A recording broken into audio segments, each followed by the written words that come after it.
I've been watching all the various pros this week and their approach to fishing Lake Guntersville. And everyone that I've fished with has taken me to ledges, and I learned some really cool stuff about ledge fishing. But all week long, you have been not on ledges, you have been flipping. I'd like to know what your mindset is on that. I don't know. There's good thing about Guntersville. There's just so many different ways you can catch them here. I mean, it's kind of really what you want to do.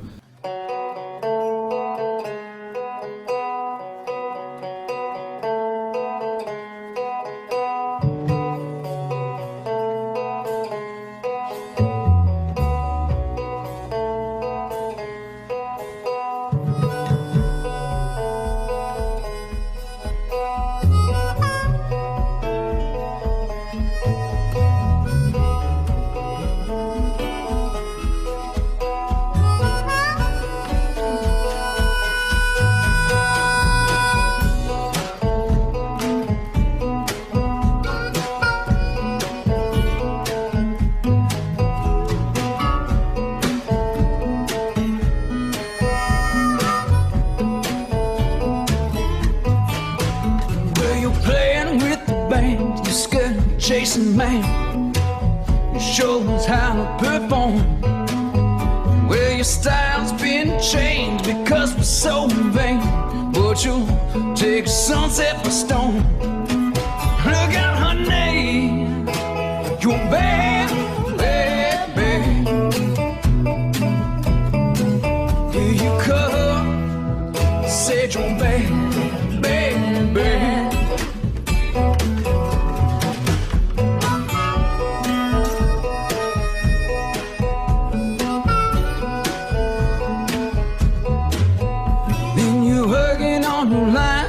Sing for a time, you're the hottest ticket in town.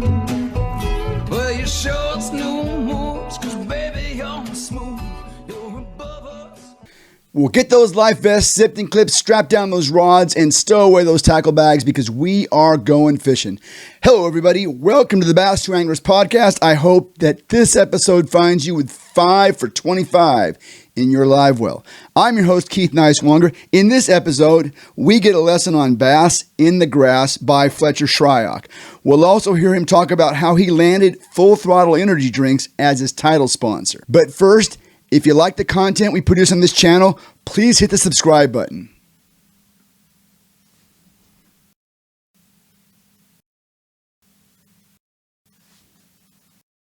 We are building our viewership, and your follow means a lot to us. We'd also love to hear from you.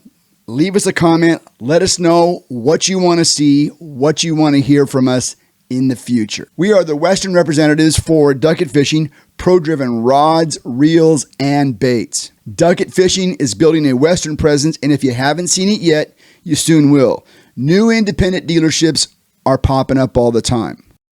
Ducket has the strongest pro staff in all professional fishing, and all Ducket products are designed and tested by these very same pros. Find out about the Ducket lineup of pro-driven products by going to their website, ducketfishing.com. Fletcher Shryock is a rogue amongst the Guntersville ledge hammers that routinely pound the edges of the Tennessee River channels. What he has to say about bass and grass is sure to open your eyes. Find out why Fletcher loves that so many anglers are using live scope electronics on their boats and heading out to the ledges to fish for those fish. We are at the Guntersville Writers Conference. We have Fletcher Shryock, Bass Pro Tour professional angler. Fletcher, thanks for taking some time with us today. I've been watching all the various pros this week and their approach to fishing Lake Guntersville. And everyone that I've fished with has taken me to ledges, and I learned some really cool stuff about ledge fishing. But all week long, you have been not on ledges, you have been flipping. I'd like to know what your mindset is on that. I don't know. There's good thing about Guntersville. There's just so many different ways you can catch them here. I mean, it's kind of really what you want to do. It's not really what, you can go fish it any way you want to and catch fish. I think the ledge bite now is definitely good and better than what it's been in previous years, but there's a lot of tournaments still won in shallow water in the grass, and this is a time of year where not many people mess with those grass fish at all. So it still can be good. You can have really good days in the grass, when everyone else is out there driving over top of schools and sitting on fish that's already been caught. You can go find some good grass and still get it done. Great, it's a great comment because I'm from California, Southern California, and I was looking at the banks here, and I see this beautiful clay dirt and laydowns and matted grass, and I have not seen a boat this week on a bank, and I'm thinking I would kill to have 100-yard stretch of that in my lake back home. I would pound it, but so would everybody else. Yeah, for sure. I mean, there's just, like I said, there's just so many options here to fish and most people, like, the offshore thing used to be the really, really good. Now, it's still good, obviously, but it used to be the really good thing to do because nobody was out there.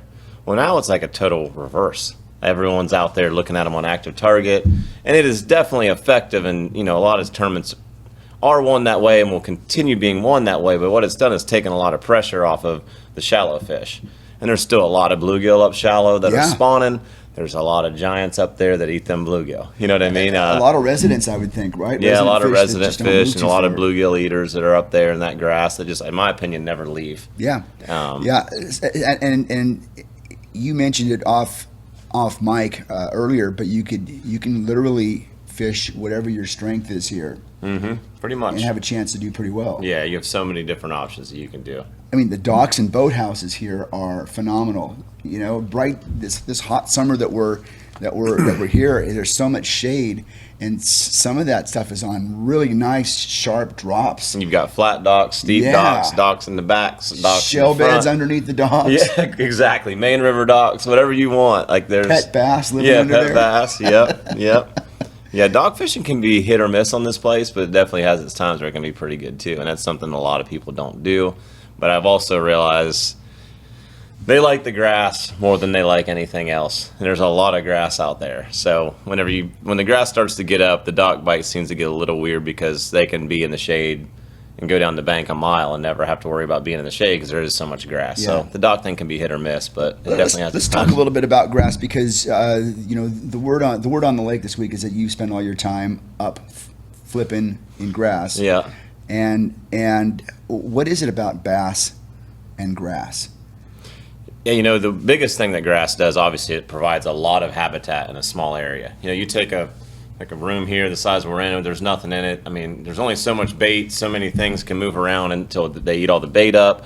Whenever you have grass in a body of water, it just basically makes it the habitat, the acreage of usable water for a fish to live is so much larger, I guess is what I'm trying to say. Mm-hmm. When you have that grass, the ecosystem is able to grow exponentially. When you take all that grass out, all the bait fish get gobbled up in a short amount of time. There's nothing for anybody to hide from anything. And another big thing that the grass does, and probably the biggest thing is why they like it so much, is it produces oxygen in the water. Just like it's a tree. High school biology class. Yep. And photosynthesis, right? Exactly. It's just like the trees and everything else outside, produces oxygen. That grass does the same thing under the water. And I think that's a big reason why the bass like it too. Water temperature, does it get cooler under there? The bizarre part, we're here obviously right now in the middle of the summer. It's hot in those grass beds. Like it is, I wouldn't be surprised if sometimes the water's not 95 plus degrees because the sun's hitting those grass mats and that water under them's hot. Like sometimes I'll go in after one and the water's like hot, where the sun's been on that grass and they still get in it. You know what I mean? So and I think sometimes they like that warmer temperature, especially if that water's oxygenated from the grass. Hard to say what they really think, but I do know that water in them cheesed up grass mats in the middle of a 95-degree day is pretty dang warm, and they're not afraid to be in it. So, well, another thing I noticed just in walking around docks here is that there's a lot of eelgrass up on the banks too, and there are billions of bluegill in this lake, and the bluegill congregate around grass. Yep. And so food source, very good. Yep. Let's talk about your career. You've been doing this for how long? Since 2011. Okay. Starting to be a long time now. It's kind of crazy. Yeah. You're considered one of the. I think of you as a newcomer because I'm an old dude. But 2011. It's been a minute. That's a few years. Yeah. I feel like I've done it for a while now. Yeah. It feels that way. Definitely not like Kevin Van Dam or Boyd or some of these other guys, but But you're certainly in that, got that veteran label now. You've been around. Sounds weird to hear, but yeah. You've been to a few rodeos. Yes, yeah. Now, maybe not rodeos, but you're a motocrosser, right? Yeah. I raced motocross when I was younger for about 10 years, and then got hurt for the last time. Went out the next day and bought a bass boat. And never ended. I had injured my shoulder the day before. Next day, I was like, well, my season's done for a while. I've got to get shoulder surgery. Might as well buy a boat, something to do. And started fishing tournaments. Couldn't even reel. My shoulder was so messed up. But that's how it started. 2 years later, won a Bassmaster Open, made the Classic, made the Bassmaster Elite Series through the Opens that year, and just started rolling. That's a great story. So you made the Bassmaster Elite Series. You qualified the hard way through the Opens, and you fished there for several years, and then 2019 came along. Yeah. Talk about that year. I've asked that question to several guys this week. I just think it's such a pivotal year for the sport. It was the end of 18. Yeah, when everything was splitting up and we all had decisions to make. I don't really that was definitely an interesting year, and it's been interesting since how much just things kind of keep evolving, but I think it's been all for the good. Yeah. Now your brother, Hunter, right? Yep. He fishes the BASS Elite. Yep. Okay. What are dinner table conversations like when you guys get together? Oh, we've talked about everything under the sun, and 99% of the time we agree about everything. You know what I mean? I think when you really sit back and look at it, I think it created opportunity for more anglers. Absolutely. Than what we had before. With this way the FLW was sitting, the last few years until MLF bought them out, wasn't looking really good. Starting of the BPT helped just grow more. I think more people are able to be better successful bass fishermen right now because of that change that happened in 2018 or going into 2019. Yeah, and that's a great way of looking at it. I know so many people. It opened up more spots for sure. Yeah, and so many people take that as a negative thing and worry about where so and so is fishing. Who cares? Is it on? Is it on? Is it live streamed? Can we watch it? Can we watch Who it? cares? Yeah, I'm watching it all anyway. Exactly. So yeah, exactly. To me, the more events we can have out there, the better. Exactly. I can't get enough of that stuff. I watch all of it, so as much as I can anyway. Now, one of your title sponsors is Full Throttle, the energy drink. Is that come from the motocross days? Yeah, they're actually Monster Energy. Okay. And one of my best friends obviously knows some people at Monster, and they were interested in doing some fishing stuff, so that worked out really well at a really good time for me. They were super awesome people and great to work for, and pretty cool company to be sponsored by. Yeah, too. I mean, were you with them during your motocross days? No, I wasn't. No. Nope. Because I know they're heavily involved I met them in that actually sport. just a few years ago. I was actually at a motocross race whenever I met with them. Basically, is how it happened. So, pretty cool. What is Monster Energy drinks? What are they like about the bass fishing world? I mean, I think I know because you guys drive hundreds of miles and need to stay awake. Yeah, it's really a perfect fit. I'm surprised there's not more energy drink companies involved with what we do. Maybe not at the level they're involved with at NASCAR and stuff like that, because the numbers aren't quite the same, obviously. But I think it's a perfect sport for an energy drink. And they haven't, gone full bore into it or anything like that, but they definitely see it as an opportunity, obviously, or they wouldn't have me on board with them. So I'm definitely honored to be partnered with those guys. And how many years have you done that? Because I feel like I've seen this. 2 years now. Yeah, I feel like I've seen that boat. It does seem like it's been that way for a while, huh? Yeah. Yep. Well, that's good. So you went through the elites. You're now in the BPT. When did you move to Guntersville? I moved here right at the time of the switch, actually. Okay. 18. I come down here just because I never really got to fish here when the grass was up, and I always wanted to do that, and I had a fifth wheel at the time, and I was like, I hated living in Ohio. Obviously, that's where I'm from, but I hated it up there. It's like, I'm just going to drive my stuff down to Guntersville and spend 2 weeks, 3 weeks, a month, whatever. And I pretty much got down here and never left, is what it really happened. Then the season started the next year, first year of the BPT. I ended up buying a couple lots at the campground and just basically started living out of my camper. Still have my house in Ohio. Finally just sold it. So the last time I walked out the door of that house in Ohio, I had no idea I was leaving. because I ended up having movers, everything, pack it up. I sold the house. I was like here in Texas and sold the house. I was like, I'm just going to sell it. So I ended up staying down here in the RV. It took me a long time to find a house because I'm looking for something with a shop, looking for a little bit more specific than just any house. But finally found a house after about 6 months and been here since 18, I guess. So, Wow, yeah. wow.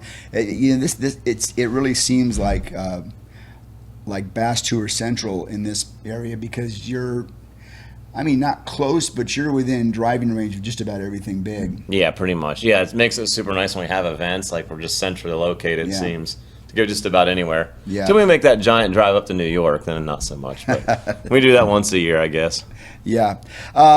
So you're here this week with Yamamoto, correct? Mm-hmm. Yep. How long have you been affiliated with Yamamoto? So I've been with Yamamoto now. This is all crazy. Since 2014. So quite a while. And it was just purchased from, or GSM just purchased the company from Gary. And man, working with the new people at GSM is awesome. Yeah. Getting to know those guys more and more each day, and then obviously have an event here with them this week. I'm really excited to see where Yamamoto's going to go. Like, they're not going to change what they already have that's successful and built the company. Right. But I'm pretty excited about what to see, what they're going to do moving forward with other stuff. So it's pretty cool. As a fisherman, is there a better bait company to be associated with because they've got every plastic that you need, right? Absolutely. And there's more going to be coming too, so stay tuned. I know. I know. I'm such a fan of that shad shake drop shot worm. Mm-hmm. It just, I can catch fish on that, and that says enough right there. Yep. Stay tuned. There's more cool stuff coming too. Make sure your weight is on the bottom. Yep. And keep the line tight. And you're good. And you're gonna. You don't have to do anything That's else. Right. Just stand there. That's right. Even I can't screw that up. That's pretty cool. So you fish BPT? Do you fish any? I haven't. I've fished some different Toyotas and some different things, but pretty much just focus on the BPT, the Bass Pro Tour Series, and then you got Red Crest and heavy hitters, and then we've had those cup events. So it sounds like I'm just fishing BPT, but the last several years I've fished probably 12, 13, 14 events in a year, which I like to take an event. I don't like going from tournament to tournament to tournament. For me, I just get lost in it. I get burned out. Not that I don't like what I do. I just, when it gets to be too much, it just comes by, you know what I mean? So I like to take an event, focus on it, focus on the next event, get it done, focus on the next event, and 12 events a year is quite a bit, I think. Yeah. You're right. When you talk about it, if you have a lot of success on the BPT, then you do qualify for heavy hitters, then you do qualify for the cup events, and then next thing you know, you've added. You're gone all the time, and then you throw in pre-practice trips and sponsor events and everything else, and you've got a full year of pretty dang busy. Who do you room with on the road? I mix it up sometimes. Sometimes I'm by myself. Sometimes I'm with Matt Lee. Sometimes I'm with Ish. So it just depends. Bounce around. Whatever works. Yeah, whatever works. So for a season, you don't have a particular group that you.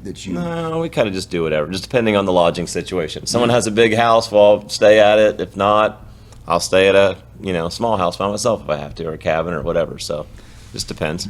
Very good, very good. Favorite technique, flipping is that right? Yeah. Hands down, my favorite way to catch one. Yeah. What do you like about that? Hand-to-hand combat, very visual. Beautiful violence. Yes, it's beautiful violence. Yes, very physical. And then even whenever you're not catching anything, you're still very in tune with what you're doing to make sure that every pitch is perfect. If I'm out there just dragging a worm, which I did ledge fish last night, I'm out there dragging a worm, it gets really boring. So there's no targets to get under or over or into, and you're just dragging. So that's why I like to flip so much. It just keeps me entertained even when I'm not getting a bite. Yeah, there was something about being that close to a big fish that is there's really no words to explain it. Yeah, exactly. You're up there almost hunting versus just casting out into the abyss. I guess it's so much, What would you say is? Obviously, as a motocrosser, I'm sure you did a lot of traveling, but this fishing lifestyle, what is the thing that draws you to it the most? Man, I just like to compete. I love to fish and I love to compete. And, the traveling a lot of times can get pretty overwhelming, but I will say since the BPT started, not that it was, we had traveled a lot more when we were at Bass, and that was the one thing that I didn't like about it, was being gone so much. It seems like since we've done the BPT, the way they have everything laid out, we're not doing back-to-back tournaments and things like that. So I think it's probably the biggest thing a lot of us face or have to deal with is just the travel. So now that the schedules are a lot more gentle for us, we can spend time it's more balanced. Spend time at home, go to the tournament, things like that. Things are pretty cool. Okay, let's do some rapid fire stuff here. Yeah. Favorite podcast to listen to when you're driving? Joe Rogan. Joe Rogan. Yep. Okay. Yeah, that's good choice. Yeah, absolutely. Favorite kind of music? All of it. All of it? Yep. Wow, that's... Not any one thing. It depends on the mood I'm in. Did you catch the concert here last night? A little bit, yep. I was getting tired last night, Yeah. but it was pretty good. Pretty amazing stuff. Gary's pretty awesome. Yeah, pretty I amazing. fished with him yesterday afternoon. What was that like? Super, just no different than anybody else, man. Just chilling. Yeah. Gary is the lead singer for Rascal Flatts. He has been here at this conference.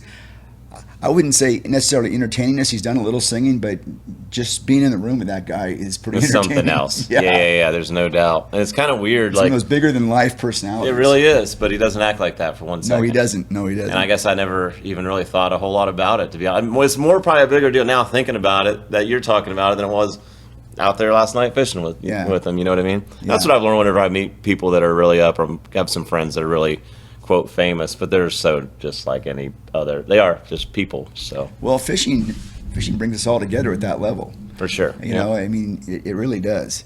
It really does. Okay. So you got on that music one. You got me. You got to kind of threw me off a little bit there. That's okay. I need to be thrown off. Biggest tournament memory. Probably the first one that I won will be the biggest tournament I've ever won. It was a us about Bassmaster Open. So, like I'd said, I got hurt on a dirt bike, bought a bass boat. 2 years almost to date, I'm in a Bassmaster Open. Had no business being there. Where was it at? Lake Norman, North Carolina. Lake Norman, North And I won. Carolina. Not even in your own neighborhood. No, I won. And I made the Classic there, but then it allowed me to go on and fish the Northern Opens because I'd made some money, and then I make the Elite Series. And I don't know, at the time winning that tournament the way that I did, like being that young and had no idea what I was Did you doing. win it flipping? No. Well, I caught a few flipping, but I don't know. It was just weird. It was like meant to be thing, and I haven't won one since. And even if I do win, I don't know if it'd be as cool as that was, just because I really, it was just strange. Well, the Open events and the Toyota Series events, I think, are some of the hardest fishing there is. Because there's like 240 guys or something in them half the time. This is that conversation we were having last night when you walked by. Yep. I don't know. I think the guys that fish those events are all hungry, give their left arm to get to that next level. Yep. And to me, you're dealing with a feral animal in a situation like that. I mean, they want to win bad. Yep. And to me, those events are brutal. They are, no doubt about it. Yep. Yeah, definitely that one event was just, like, I guess even now looking back at it, it was just bizarre how it worked out. You know what I mean? So with that, I wouldn't be fishing now. I guarantee you that. That'd probably be my last one. Yeah. Oh yeah. So that's why I say it's important. You know what I mean? Absolutely. So. I mean, there are situations, there are times where you are literally looking at that. Well, it's got to happen, or it's not. Yeah. If that doesn't happen, I don't fish for a living. Hands down. Period. Like, I don't think I would have continued to pursue it as a career. I was just doing it to compete and have fun. Yeah. And then it happened, and it opened up opportunities that if I want to continue doing this the rest of my life, I feel like that event opened those doors. You know what I mean? So. Funniest thing you've ever seen at a tour event? Oh, geez, there's so much stuff. I don't even know off the top of my head. Just look for Cliff Crochet. You're going to laugh. Cliff Crochet. Yeah. Stick around, Cliff. It's going to be something, yeah. Yeah, and he'll make you laugh. Yeah, that's you're not going to understand what he's saying, but you're going to laugh. All right. All right, Fletcher, thanks for being with us today. I appreciate you making some time for us, and best of luck to you. You know, I have enjoyed watching what you're doing, but I feel like now you got another fan. So thank you. Appreciate you. Right. Yeah, thank you for having me on here. Thank you so much, man. All right. Take care. You too. It has been a quick minute, so to speak, since we have talked about the Bass to Anglers podcast Angler of the Year race. So we'll dive into that right now. Taking a quick look at the top 10. Laker Howell still continues to lead, but his lead is diminishing. A lot of anglers have moved up, and at this point, Laker is in the lead with 625 points. Josh Butler, a Major League Fishing Pro Circuit Pro, has 574 points. John Sokup, National Professional Fishing League Tour Pro, has 571 points. He is in third place. John is fishing not only the NPFL, but he is fishing, I believe, all the open events and doing well in those open events. He may be an Elite Series Pro next year, but he has accumulated a lot of points in 10 events this year. 571. He is just 54 points behind Laker Howell. So that race is really tightening up. In fourth place, Tristan McCormick, a BASS Open Pro. He has fished only open events this year. He has moved into fourth place with 540 points. Josh Bragg, a Major League Fishing Pro Circuit angler, is in fifth with 538. Dakota Ibert, last year's champion, has 524 points. He is in sixth place, followed by Kenta Kimura, a BASS Elite Series Pro. Blake Hall, Major League Fishing Pro Circuit. Nick LeBrun, Major League Fishing Pro Circuit. And finishing off the top 10 is Matt Becker, a Major League Fishing Pro Circuit Tour Pro.